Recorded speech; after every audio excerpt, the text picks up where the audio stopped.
There's a turning point that sneaks up on most men. It doesn't come with fireworks or some grand emotional meltdown. It shows up quietly, no yelling, no goodbye speech, just a moment when something inside you goes still. You don't even mean to pull away, it just happens. You're done explaining yourself, done defending your character, done trying to get someone to see the truth that's been in plain sight the whole time. From the outside, it looks like nothing changed. You're still showing up, maybe even smiling. But internally, you've gone cold, not out of spite, just from exhaustion. You've stopped feeding the feedback loop. You realize no matter how carefully you choose your words, they'll be twisted, softened, reframed into whatever suits the moment. And you're tired of being the one to bring clarity to a storm that never really needed to exist in the first place. It's not passive. It's not weak. It's powerful. Because for the first time, you're not trying to salvage a situation that keeps trying to implode every time you speak. You don't flinch. You don't chase understanding. And that silence, that pause in your pattern, it echoes louder than anything you've ever said. You're not playing games, you're not waiting for a reaction, because now you don't need one. What happens next doesn't depend on her emotions, her explanation, or her next move. For once, your peace isn't tied to how someone else interprets your presence. And in that realization, something shifts permanently. You stop operating from wound care mode. You stop fixing dynamics that never really held space for fairness in the first place. This isn't about becoming emotionally numb. You feel everything. You just don't argue with it anymore. There's no panic, no urge to correct anyone's version of you. You retreat with grace, not anger. No burning bridges, just non-negotiable peace. And the craziest part, you're not even trying to make a statement. You're not aiming to teach anyone a lesson. You've just realized that some battles steal more energy than they're worth. That presence isn't love when it's demanded.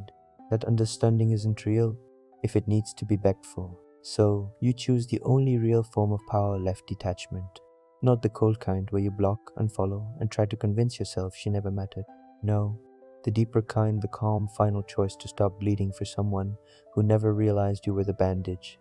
You walk not because you hate her, but because you finally love yourself more than the idea of being misunderstood forever. There was no speech, no warning, just the end of reaction. And in that silence, everything changed. Not just the relationship. Most men think guilt shows up after a hard conversation. They believe it arrives when you lay out the facts, expose the contradiction, or force someone to face what they did wrong. That's how men process accountability. We confront, we present evidence, we expect resolution, but emotional systems don't operate on logic. Guilt doesn't grow when you demand it. It grows when you disappear. Think about it. When you were still engaged, still explaining, still reacting, still showing up with your defense, ready, you were absorbing tension. You were functioning as the emotional pressure valve. Every time you responded, you gave her something to push against, something to interpret, something to dismiss or deflect. Your presence made it easier for her to keep moving without processing what was actually happening. Your words became raw material for her internal rewrite. She could reshape them, reframe them, use them to justify whatever direction she was already heading. But the moment you vanish, that support structure collapses. There's nothing left to absorb the weight, no one to project onto, no reaction to analyze, just empty space where you used to be. And that space creates pressure that no argument ever could. Unresolved emotions don't just float around. They need somewhere to land. When you were available, they landed on you. Now, they turn inward. They settle into the quiet moments. They surface when she's alone with her thoughts, and nothing distracts her from them. Silence becomes confrontation without conflict. It forces honesty without a single accusation. You're no longer participating in the emotional negotiation. You're not smoothing anything over. You're not offering explanations she can twist into comfort. And without that comfort, that's when the cracks appear. Not because you pointed them out, because there's no one left to paper over them. She starts replaying things, the tone she used, the shift she never explained, the inconsistency she brushed past. What once felt justified now feels questionable, not because you made her feel guilty, because you stopped giving her a reason not to. Guilt doesn't scream. It whispers. It shows up as restlessness, as a nagging thought she can't quite shake, as a question that keeps circling back. Why didn't he react? Why didn't he chase? Why didn't he fight for this? And every time that question goes unanswered, it digs a little deeper. You didn't do this on purpose. You didn't withdraw to punish her. You withdrew because staying meant losing yourself. But the effect is the same. Your absence created a vacuum, and in that vacuum, truth has room to breathe. She can't blame you for cruelty. You weren't cruel. She can't point to an explosion. There wasn't one. She's left with nothing but the quiet reality of what happened, and quiet reality is the hardest thing to escape. Men ruin this all the time. They make it 3 days, maybe a week, and then the discomfort becomes unbearable. The silence starts feeling like weakness, like they're losing control, like she's out there thinking she won. So they break. They send the text. They reach out under some thin excuse. They check in just to make sure she knows they're not bitter, that they're mature, that they still care. And in that single moment, everything collapses. The second you re-engage emotionally, you become the stabilizer again. You give her relief. You absorb the tension she was sitting with. You hand her an escape route from the very discomfort that was about to crack her story wide open. She doesn't have to face herself anymore. She can face you instead. That's the trap. Speaking feels like staying in the game. But you're not in a game anymore. You already left. The only question is whether you're strong enough to stay gone. When you disengage without anger, without drama, without needing the last word, you communicate something that shakes the foundation. You're saying without saying anything that you don't need her validation to move forward. That your sense of self isn't waiting on her approval, that your stability was never tied to her perception of you, and that's terrifying, because it means she didn't have the influence she thought she had. This is when guilt stops being vague and starts taking shape, not as shame, as unease. A creeping sense that something wasn't handled right, that something got left messy, that there's unfinished business she can't quite name. And here's the thing about unfinished business, it doesn't fade, it compounds. The mind keeps searching for resolution, but there's nothing to resolve against. No message to decode, no explanation to twist, no emotional outburst to justify her next move, just your quiet absence, and that absence is louder than anything you could have said. She might start revisiting old moments, not because she misses you, but because the contrast is jarring. She remembers when you were present, steady, available, and now you're not because she pushed you away with some dramatic fight, but because you chose to stop participating. That contrast cuts deep, because it reframes everything without you having to argue a single point. But most men can't handle this stage. The uncertainty eats at them. They need to know what she's thinking. They need closure. They need to feel like they didn't just disappear like a coward, so they explain themselves one more time. They clarify their intentions. They make sure she understands they're not playing games. And by doing that, they prove they still need her emotional feedback to feel whole. True silence isn't a strategy. It's not something you perform. It's a state of being. It's final. It's calm. It says you've already accepted what is and adjusted accordingly. And that acceptance, that's what makes the weight unbearable on her side. Because guilt feeds on the gap between what was possible and what's no longer available. You didn't close the door with a slam. You just stopped holding it open. This is where it gets real. Where the internal battle starts screaming at you. Every fiber wants to reach out, to clarify, to make sure you're not being painted as the bad guy in whatever story she's telling herself or her friends. The discomfort becomes physical. You feel it in your chest, in the way you check your phone even though you know there's nothing there, in how you draft messages you never send, delete them, draft them again. You want to break the silence because silence feels like surrender, like you're letting her win by default, like your side of the story is dying unheard. But that's the lie your ego tells you to pull you back into the chaos. Because here's what actually happens when you stay silent. You force ownership without ever pointing a finger. You create a space where reflection isn't optional, it's inevitable. And reflection that happens naturally, without pressure, without accusation, carries a weight that forced conversations never will. This isn't about waiting for her to come crawling back. That mindset still makes her the center of your emotional world. You're still orbiting her reaction, still measuring your peace by whether she feels guilty enough. Real silence doesn't care about her response. It's not performative, it's not tactical, it's genuinely final. It says, without words, that you've accepted reality exactly as it is, and you've already moved accordingly. That acceptance is what creates the heaviest form of guilt, because guilt lives in the gap between what could have been and what's no longer possible. You didn't threaten to walk away. You didn't announce new boundaries. You didn't give ultimatums or dramatic speeches about self-worth. You just stopped feeding instability. And that quiet choice redefined everything. When guilt builds like this, it doesn't explode. It doesn't result in tearful apologies or midnight confessions. It settles. It becomes a low hum in the background of her thoughts. a weight that doesn't announce itself but never quite goes away. She might never say it out loud, might never apologize, might never even admit to herself that she feels it, but internally, the awareness sits there. She lost access to someone who didn't beg, who didn't fall apart, who didn't need closure to keep moving. And that realization stings more than anything you could have said. Because she discovered it herself, you didn't impose it, you didn't guilt trip her into feeling it. It arrived naturally through contrast, through absence, through the simple reality of you being gone. Most men never make it this far, because they break at the hardest point. Right when the silence is doing its deepest work, they interrupt it. They check in. They send the "hope you're doing well" text. They try to show they're not bitter. And in doing so, they hand her relief from the very pressure that was about to reshape her understanding. Silence only works when it's complete, when there's no safety net, no back door, no signal that you're still available if she just says the right thing. It works when you're truly gone. Time doesn't soften this, it sharpens it. The weight she feels doesn't fade as the weeks pass. It reorganizes, it finds new places to live inside her mind. Guilt rarely looks like what men imagine.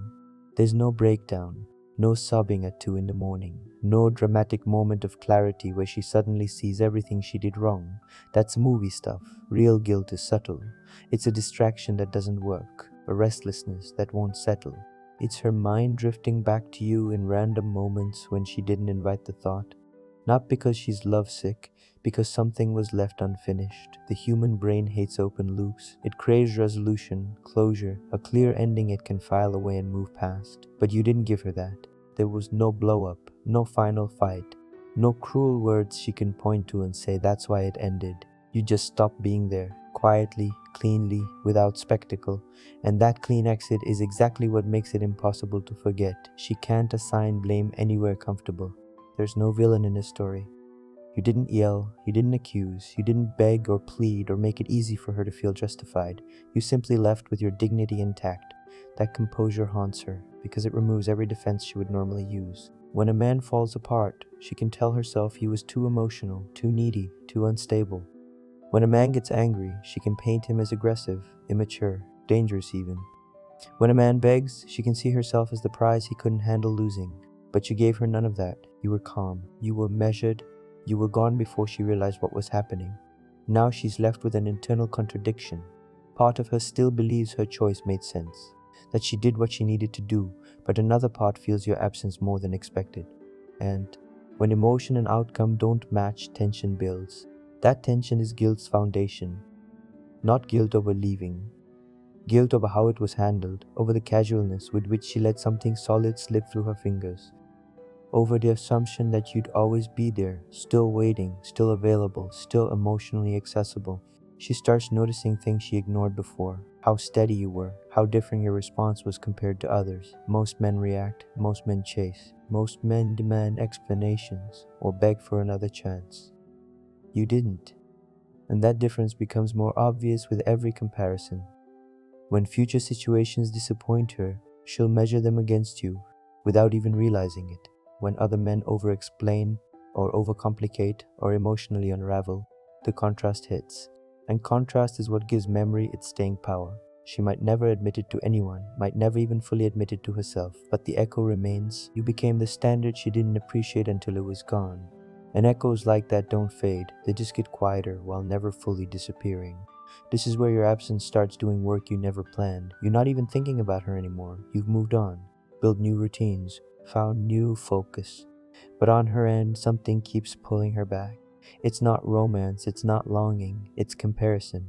Every new interaction gets measured against what she lost. Every man who chases too hard reminds her of one who didn't chase at all. Every emotional outburst she witnesses highlights the calm she took for granted, and she can't stop it. Comparison doesn't ask permission.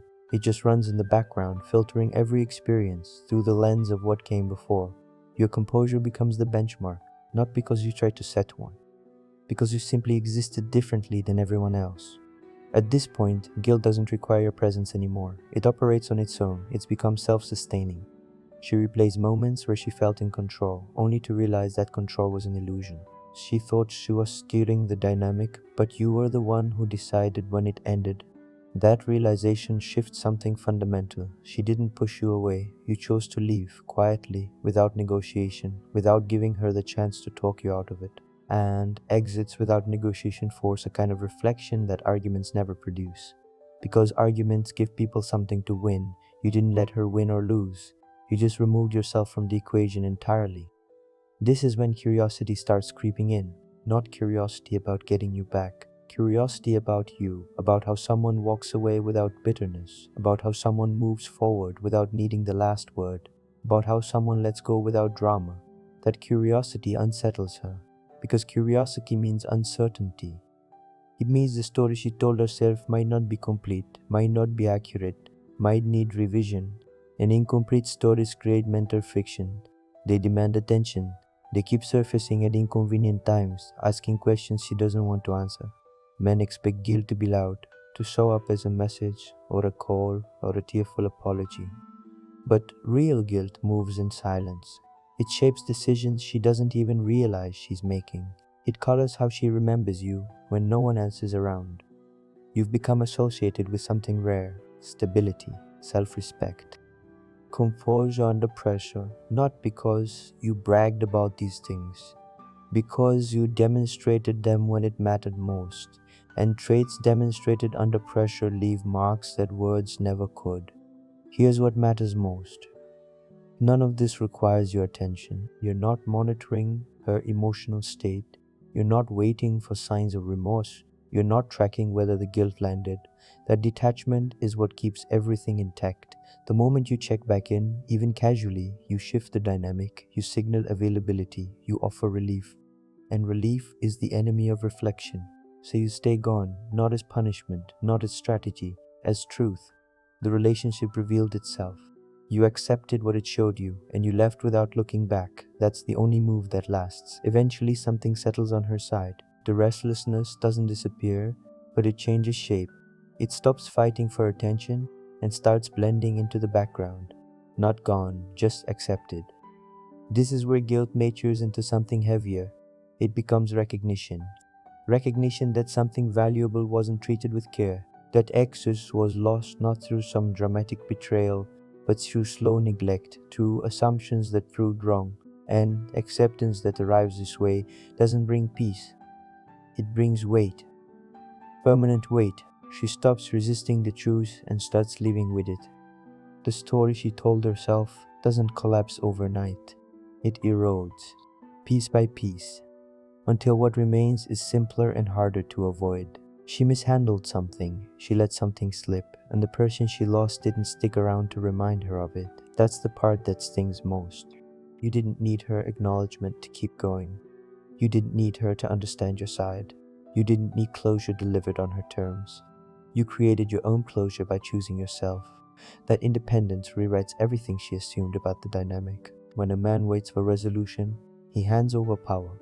He signals that his peace depends on her participation, that his ability to move forward requires her cooperation. You didn't do that. You moved forward alone, and forward motion without permission is the most unsettling thing she could witness. This is when her internal compass starts recalibrating. The certainty she felt begins to loosen, not because she doubts her choices intellectually, because the outcome didn't match her emotional expectations. She expected reaction, she got silence, she expected pursuit, she got absence. DA, she expected you to need something from her. You needed nothing. And when expectation and reality collide this hard, the mind has to adjust. It has to revisit assumptions. It has to ask uncomfortable questions about what was real and what was projection. That's when guilt transforms into something deeper: self-awareness. Self-awareness hurts because there's nowhere to hide, there's no external target, no one to blame, no argument to revisit, just the quiet understanding that choices carry weight even when they feel justified in the moment. She starts noticing patterns she ignored before. How often she leaned on your stability without valuing it. How easily she assumed your presence was guaranteed. How quickly comfort became entitlement. These realizations don't arrive as confessions. They arrive as shifts, subtle changes in how she sees herself, in how she interprets her own history. Meanwhile, you're completely removed from this process. You're not watching, you're not waiting, you're not hoping she finally gets it. Your absence remains clean, untouched by emotional negotiation, uncomplicated by mixed signals or half-hearted check-ins. And that cleanliness is what gives your exit permanence. There's nothing to reinterpret, nothing to soften, nothing to use as evidence that you still care. You left a space that can't be filled by explanation, only by change. And change that happens without your involvement is the only kind that actually lasts. Something shifts inside you now, not dramatically, quietly. You notice that uncertainty doesn't grip you like it used to. Situations that would have sent you spiraling barely register anymore. You observe them instead of reacting. This is where everything changes. Not in your circumstances, in your nervous system. Emotional instability used to feel like a problem you needed to solve. Like your job was to bring calm to chaos, to fix what was broken, to stay until things made sense. Now you see instability for what it is. Information, data about compatibility. A signal telling you whether something deserves your energy or not. You stop rushing toward confusion with explanations and patience. You let things reveal themselves fully before deciding how much you're willing to invest. That patience isn't passive, it's protection. This is where most men finally understand something crucial. Peace doesn't come from controlling outcomes. It never did. Peace comes from removing yourself from situations that require constant emotional labor just to feel okay. You're done being someone's anchor when they refuse to stop creating storms. That release creates space you didn't know you were missing. Energy that was constantly leaking now consolidates. You feel it in your focus, in your clarity, in how much lighter your chest feels when you wake up. And people notice, not because you announce anything, because density is visible. When someone operates from fullness instead of lack, every action carries different weight. Every word means more because fewer are spoken. You stop confusing emotional silence with emotional absence. You still feel everything: attraction, disappointment, interest, loss. But feelings no longer run the show. They inform decisions without hijacking them. This didn't happen because you hardened yourself, because you built walls, because you became cold. It happened because you finally trusted your own perception. You noticed misalignment and you honored it. Instead of arguing with reality, you adjusted to it. That adjustment is the purest form of self-respect that exists. Guilt on her side becomes irrelevant at this point. Not because it stopped existing, because your emotional life no longer orbits someone else's internal process. You're not waiting for accountability to feel justified. You don't need an apology to feel complete. Closure came from your own decision, not from conversation. This independence sharpens your discernment going forward. You catch warning signs earlier now. You don't excuse them, don't romanticize them. Don't tell yourself things will get better if you just try harder. You see patterns and you trust what they reveal. Confirmation brings calm instead of resentment. The composure you carry now isn't performance, it's the natural result of clarity. You know who you are, you know what you offer, you know what you refuse to tolerate. And that knowing creates a calm that nothing external can easily disturb. Not because you're closed off, because you're finally complete. You stopped seeking validation, you stopped needing understanding, you started requiring alignment. And that requirement changed everything. You notice something now that used to slip past you completely. How rare restraint actually is. Most people talk to manage their anxiety. They speak to fill uncomfortable gaps. They react to regain footing they never really had. You don't operate that way anymore. When you speak now, it's because something genuinely needs to be said. Not because silence feels threatening. Not because you need to manage how someone perceives you. Words have become tools instead of reflexes. That shift separates you from almost everyone around you. You stop mistaking availability for value. Being accessible used to feel like proof of investment. Now you recognize how often access got confused with importance, how presence was assumed to mean permanence when it never guaranteed anything. Presence becomes intentional. Access becomes earned. These aren't rules you announce. They're standards you embody without explanation. What used to hook you emotionally now barely registers. Shifts in someone's tone don't send you into analysis mode. Delayed responses don't trigger interpretation spirals. Ambiguity doesn't invite obsessive curiosity. You've learned that clarity never arrives through decoding mixed signals. Clarity arrives through consistent behavior over time, and consistency doesn't require explanation, it speaks for itself. Emotional maturity becomes visible not through what you hold back, but through your timing. You don't rush toward resolution. You allow situations space to reveal their true nature before committing energy. That patience isn't weakness, it's discernment. And discernment protects you from investing in things that cannot sustain themselves. Silence becomes structure now. It creates boundaries without confrontation. It communicates standards without negotiation. Those standards land harder because they're felt instead of debated. Conflict feels different too. You don't try to win arguments anymore. You observe how disagreement gets handled. You notice whether responsibility gets taken or deflected, whether discomfort gets processed or projected. Those observations tell you more than promises ever could. What changed isn't your behavior, it's your orientation. You're no longer oriented toward preserving emotions at your own expense. You're oriented toward internal coherence, toward alignment between what you feel and how you move. That coherence creates steadiness others sense immediately. It doesn't demand admiration, but it commands respect, not because you assert authority, because you embody self-governance without advertising it. You're not reacting to pressure anymore, not negotiating your identity, not shape-shifting to maintain access to someone else's approval. You're operating from alignment, and alignment sustains itself. The past no longer intrudes, lessons integrated themselves into how you move now. You don't revisit old dynamics searching for meaning. The meaning already lives in your choices. Emotional freedom becomes tangible, not freedom from feeling, freedom from being pulled off center by instability. You're anchored to standards you control, not outcomes you can't. This is the place most men never reach. No victory lap, no vindication tour, just quiet alignment. You didn't need to crush anyone. You didn't need words to wound. You needed to stop interfering with reality, and in that stillness, everything found its rightful weight. If that spoke to something real in you, subscribe, you're not alone in this evolution.